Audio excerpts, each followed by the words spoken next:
jenisnya. Ada melati yang wangi, yang mungkin kalian pernah cium wangi kayak teh, melati.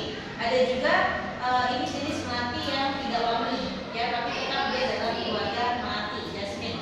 Ya. Nah, hari ini kita akan belajar tentang struktur dan fungsi tumbuhan seperti melati ini. Tapi sebelum itu, seperti yang sudah nanti kita tepuk semangat dulu ya. Oke, tepuk semangat.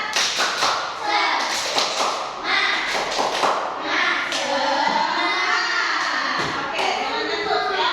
Nah, anak-anak, sebelum kita mengamati nih si bunga ini, Ibu akan menjelaskan bagian pembelajaran kita untuk kalian dapat memahami bagian-bagian dari tumbuhan, terutama bunga ya, dan fungsi dari bagian-bagian bunga tersebut.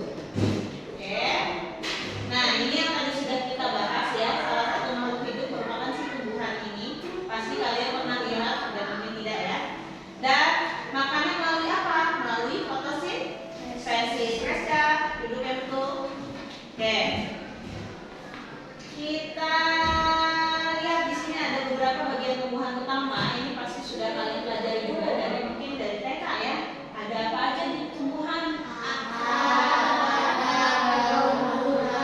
Oke, ini bagian utamanya. Mungkin ada yang lebih lengkap lagi, tapi kita akan fokus ke bunganya aja. Di sini ada penjelasan akar, kemudian batang, kemudian daun, fungsinya, serta yang terakhir ada bunga.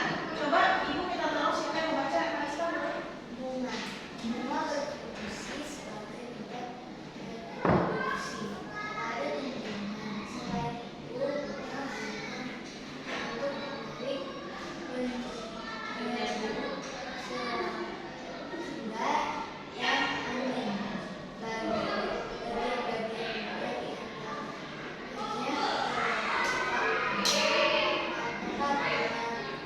sari dan putih. Oke, nah pernah dengar nggak istilah-istilah yang tadi dibaca oleh Kalisa? Ada yang namanya kelopak bunga, mahkota bunga, benang sari, sama putih. Atau baru pertama kali dengar? Siapa yang sudah pernah mendengar istilah-istilah ini? Oke, hampir semua pernah. Saya sudah Oh, Alisa belum pernah? Oke, jadi kita hari ini akan membahas ini semua ya. Nah, Ibu akan kasih lihat di sini lengkapnya bunga sepatu. kan sains. Iya, di pelajaran sains bahasa Inggris ya kalian pernah bahas.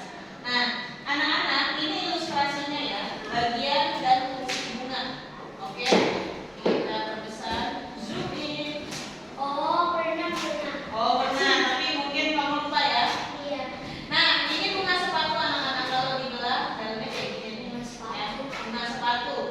Sayangnya di sekolah ini kayaknya tidak ada bunga sepatu, makanya ibu ambil bunga melati. Ya, coba tolong dibaca apa itu putih kutu.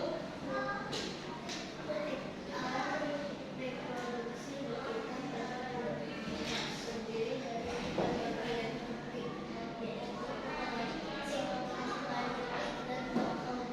Oke, betina itu apa sih kesamaannya putih? Iya, perempuan. Ya. Jadi reproduksi itu artinya proses untuk menghasilkan makhluk hidup baru.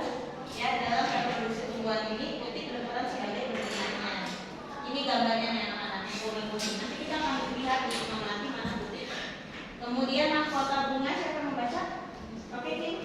mahkota bunga untuk melindungi benang sari dan putih dari gangguan warna bunga. Oke, ini fungsinya ya, mahkota bunga untuk melindungi benang sari dan putih kalau dia belum mekar. Nah, nanti kita akan lihat ya, kita akan memperhatikan bagian lebih dekatnya lagi. Kemudian kelopak tangan. Kelopak berfungsi untuk melindungi produksi bunga dan bagian-bagian bunga dari gangguan bunga sebelum bunga. Oke, dan terakhir ada benang sari Tio. Benang sari berfungsi pada produksi jalan bunga. Benang sari